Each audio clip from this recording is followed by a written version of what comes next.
I am delighted to be here with Katie Healy ahead of your homecoming of sorts, although you're not actually a Yorkshire lass, are you? Are I'm you? not, no. As you can Okay. probably tell by the accent. More, is it West Midlands? Yes, Wolverhampton. Okay. Which is just as nice. But Katie, yeah, saw you about a year ago at, I think it was Wembley Arena. Great hmm fight with Nina. Gave her a great fight, but fell short. But showed you belonged at that world level. Since then, you've had a comeback in the Cayman Islands, of all places. Can you tell us about that? What? How did you get a free holiday, working holiday to the Caribbean? it's a good question, and I think that a big part of that just falls down to my team. I've been really lucky to have such a good team backing me since day one, and all of the opportunities kind of come through them before coming to me. So I just get a phone call saying, "We've got this fight. Are you up for it?" And 10 out of 10 times I say yes. To be honest, I've never backed away from a fight, and this was one which I was like 110%. I've never been to the Cayman Islands. It was a place I didn't have on my bucket list either, to be honest. So it was a fantastic opportunity to get out there, and it was such a beautiful place. And to go out there and to fight as well was just a fantastic experience, which I loved every second of. And I know people say it's a holiday, which it might seem like that from the outside, but it's hard work over there as well when you're traveling, trying to adapt to the altitude, to the heat over there, and getting in your training sessions whilst also trying to make weight for the fight as well. It was a very busy week, but I was very grateful to be in a place like that and preparing for the fight too. Yeah, my understanding is the Cayman Islands. It's still a British overseas territory, so Yeah. maybe you didn't have that on your bucket list, but uh, surely the Caribbean, just generically. Yeah, no, definitely. And I think one of the highlights for me as well was the governor of the Cayman Islands was actually from my hometown, which was Bilston. And Mhm. it was just crazy that we travelled so far, but to meet someone that was from my hometown, that was the governor, was just, it was insane. And she was so lovely. And she actually came to the fight as well and came to support us, which was, it just made the experience even better. So, yeah, it was a strange experience to go over there and meet someone that was from my hometown as well. Yeah, I can imagine. And Bilston, I'd never even heard of that town, so I'd imagine the two of you are the town's greatest exports. Am I right? Well, I'll take that. I will take that. Fair play. So yeah, that fight with Shirley Barnett, I just looked at her on BoxRec. Don't know much about her. I guess it's fair to say it was a comeback tune-up fight. Um, this Saturday in Sheffield, again a bit of a tune-up, keep busy, which is very important. We've hmm seen that recently, even at the top level. It's well worth fighters just staying busy, and you can often just remain high in the rankings just off the back of that. Notice that last time out and this time the fights at super bantamweight. Is that right? Yes. Yeah. So I think you fought Nina for the world bantam title. So is this a preferred weight class for you? Yeah, I think I am quite lucky in a sense where I can get down to 53, which is the bantamweight category, but I've also fought as heavy as 59 within boxing, which I believe is featherweight. So I have got that flexibility to be able to drop the weight if I need to, but then also fight a little bit heavier as well if those opportunities present themselves. I think that super bantamweight is probably the one that I'm happiest at. It's the one that I've done the most fights at as well. When I was in kickboxing, my last few fights were at that weight, so it's one I'm comfortable getting to. But like I say, I'm lucky to be able to drop that weight if I need to, and I want to fight for the opportunities as well. So if an opportunity comes up at bantamweight, I'm happy to go for that. But equally, if something comes up at super featherweight, I'd look into those too. I like being a little bit heavier just because I feel like that's where my power and my strength comes from. Um, but in the same respect, when I'm lighter, I'm a lot faster, I'm a lot sharper. So there's a benefit to each of the weight classes, I think. But no, just to answer your question, super bantamweight is one I'm comfortable at, and one I'm used to.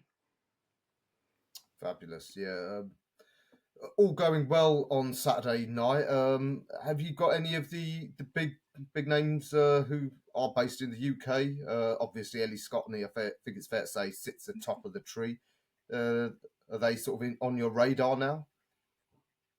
Yeah, I think women's boxing is just growing and growing and growing at the moment. There's new names kind of coming into that pool every day, pretty much.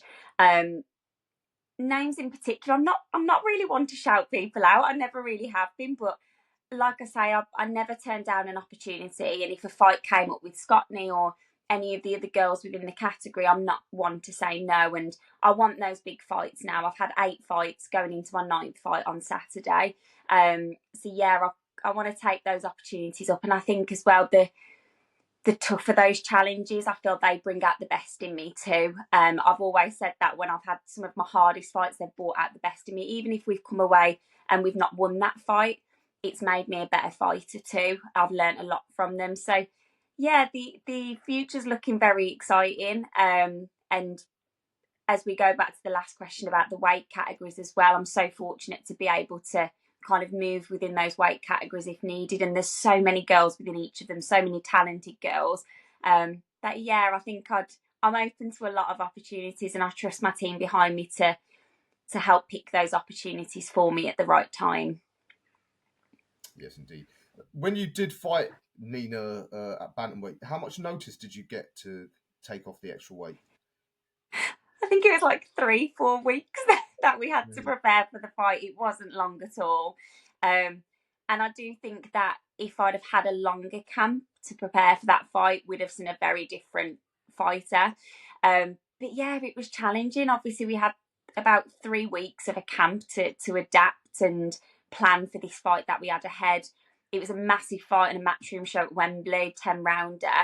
And then on top of that, I was going to a weight category that I'd never been at before. I'd never fought at bantamweight before that fight. So yeah, it was an experience I learned a lot from. But yeah, it was a very quick turnaround, let's put it that way. Mm-hmm. That said, as you mentioned, when opportunities come up, especially as a challenger, you often have to take them. Given that, it's well worth, as you said, stay active. You might have to stay on weight, because we've seen recently the amount of fights that fall through because of injuries, failed drug tests, etc., etc.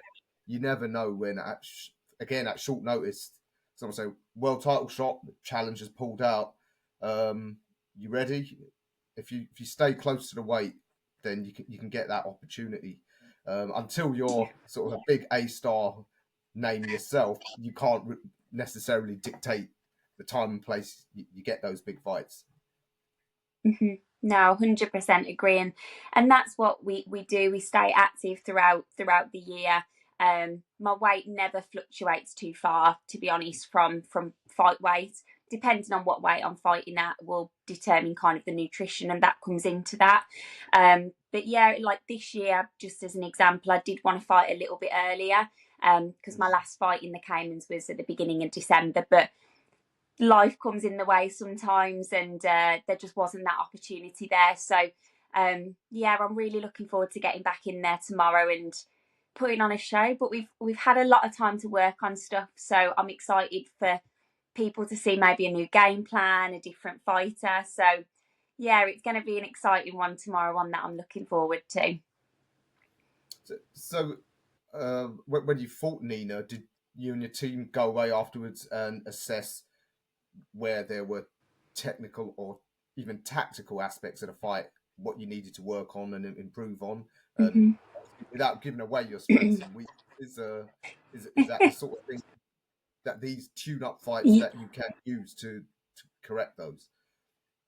Yeah, most definitely. And I think even back in my kickboxing days, the losses that I had, they were the ones that made me a better fighter. It wasn't the wins that did that, it was the losses, because it really was a time for reflection to look at what didn't go our way, what didn't work well, and really use that to fuel the next camp and provide those focus areas. But I think no matter what fight I have, it's always watch it back afterwards, what went well, what didn't work so well, and kind of adapting that for the next camp that we have. And not just watching myself as well, like even watching other fights and seeing what other fighters do and what's worked well for them, and kind of adapting that into the game plan and trying new things out. And some things work and some things work for my style, whereas I'll try something else out and it's not clicking and it's never going to click. And I think all fighters have that challenge. But yeah, I think the Nina fight was probably the one where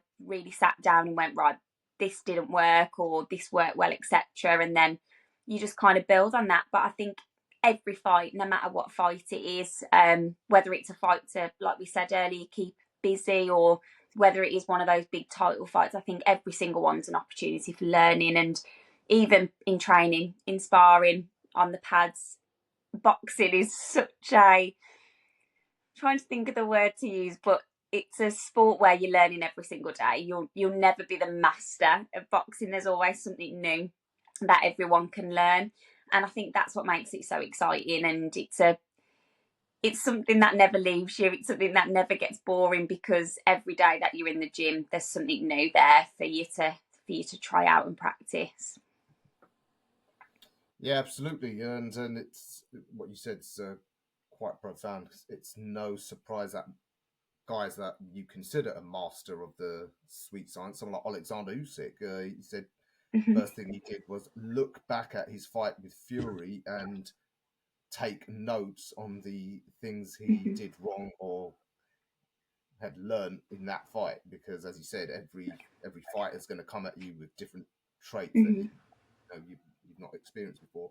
I mean, the divisions that you can flip between, as you said, probably bantam to feather, they're actually hot divisions and actually quite wide open now. So how do you assess them? Do you keep an eye on the scene? I mean, of course, I think it was just a month ago, our own Ramlali had a close call with Mercado over there in America. Ellie's obviously looking for a big fight now, down at bantamweight. Obviously, since you fought Nina, she's lost her title in a controversial fight, and Dina Torstland's talking about sort of maybe going into recess. And of course, featherweight, I think that's got to be the hottest division of all. Sky Nicholson, she's fighting this weekend. Yeah. Some of them girls, have you sparred with them before? Have you come across them before? And that's all of them. Yeah, I think those names, yeah, very well aware of kind of who they are, such talented girls. And I do prefer to watch the female fights, because like you say, especially if they're your weight division, it could be a potential fight in the future, and it's good to kind of watch those and get an idea. Scott and I was actually on the show where I fought Nina, and we sat next to each other at the press conference, and she was lovely. But no, we've never sparred. But yeah, I think it is really exciting, and there's been some good female fights, even recently over the last few weeks that I've been watching. And I think it gets me a bit fired up, really, because I'll watch them and I'll be like, I can't wait for that next big fight. I can't wait for that opportunity. And yeah, it's good to be within the scene and watch those fights. And I think it brings you a little bit of motivation as well. If it's on a weekend of an evening, you're kind of sitting there relaxed, and it brings you that buzz, even though you're trying to relax and maybe have a bit of a rest day. Every time I watch the boxing, I'm kind of like, I can't wait to get back in there now. And especially when I'm at shows as well, just feeling the atmosphere and seeing everybody and talking to people about it. Yeah, it just gives me that buzz. Yes, indeed. Obviously, as you said, you fought at a top level in the kickboxing. That first world title shot against Nino, would you say the occasion, did it affect you in any way, or did you take it all in your stride once the first bell goes? I think the first thing I'll say is that I absolutely loved that experience, because it was non-stop. So from the second that we arrived in London, obviously we had like the media days, we had the press conferences, and although I'd had like experiences of maybe like a press conference and things like that before, it was never anything on this scale. I think I loved the moments of obviously the media and things like that, and I really kind of thrived off that. But I think maybe looking back, it was a big step up. Although I loved it, it was a very different experience, which I'm really grateful that I've had now so early on in my career that I can learn from. So just one example was when I was actually in the fight with Nina, I could hear the commentary, I could hear the commentators, and that was the first time I'd ever experienced that before. Usually I have quite selective hearing and I can only hear my coach, I can only hear Gavin, but it kind of disrupted me a little bit because I started hearing more than just my corner team. And I think that was something that within the ring I just had to switch off really quickly, kind of learn how to adapt to that moment. But yeah, I think like I say, I'm really grateful that I had that opportunity so early on in my career, that I learned so much from it. That yeah, I can kind of take those learnings now into the future. But it was such a fantastic experience, and although we didn't come away with the win, I just kept saying afterwards how great the weekend was and how fantastic it was, and just being around so many talented people and people that I usually see on the TV, and I'm sitting right next to them. Like it was great. So I think although it was probably a shock to the system at first, I feel I coped well with it, but I've definitely took away a lot from it that I can then learn and use in the future, so that the next time I'm on a show of that scale, it won't hit me as much as it did the first time. Yeah, you're right. Obviously, boxing's in quite a thriving place at the moment. Some huge fights are being made. I just wanted your opinion on a controversial issue. A lot of my media colleagues are commenting on the effects of the Riyadh season. We're seeing some of the biggest fights in the men's game getting made. Some of my colleagues have pointed out, though, they're not really involving the women so much. I think there was one woman's fight on one of their cards, but since then, none. How do you see it? Do you think that's a negative effect? I mean, me personally, I think, well, that's more money into the game, and which means it gives the promoters more money for their own shows. So Eddie and Frank, certainly they can still put on their own shows here in the UK, and so it gives everyone more opportunities. How do you how do you see the worldwide boxing scene right now? I think it's getting better for female boxing if we focus on that, but there's still a lot of room for improvement. If we look back to where we are now, I think there's a lot more female fights out there, especially being televised, whereas beforehand there wasn't. And I think there's a mixture of women getting into the sport in the first place. There's a lot more women in it now, so there's a lot more opportunities for those fights to happen. Like you see it a lot where women will be fighting for the first European title within their weight category or the first British title, and those are really amazing big steps for the sport.